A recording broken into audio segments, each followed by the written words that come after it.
Well, here we are again, and I got good news and I got bad news. The good news is I got 3 more airbags.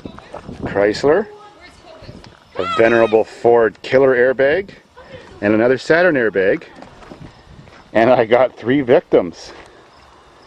Gorgeous stainless steel convection microwave, a 1-year-old bar fridge, and a nice modern gas stove. Let's see what each one will do in a confined space. Alright, same as before.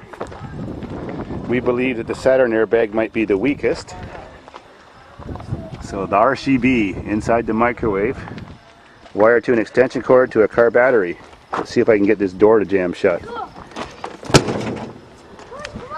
She's locked and loaded. Let's get this shit done.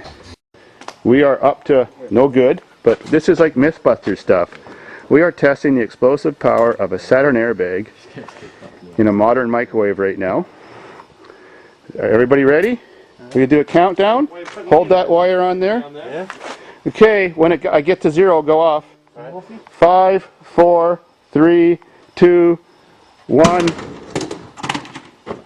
Don't you know how to count? I didn't say 0 yet. You paused a bit, so I thought you were... Oh, damn it. You just can't trust anybody from New York, can you now? Well, let's do a damage report. Well, I think that's it. The door came off.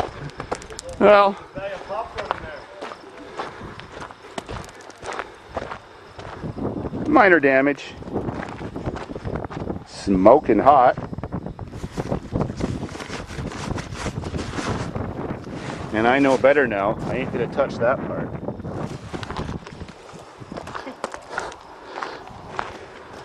Cool. Now, as we last noticed, I previously burnt myself in the other video. Let me show you how hot one of these things is a minute or 2 after. They are so hot. You definitely could fry an egg on there, or freebase or something. Cool. Your video? Well, all I can say is that was not too impressive. Didn't even scare the dog.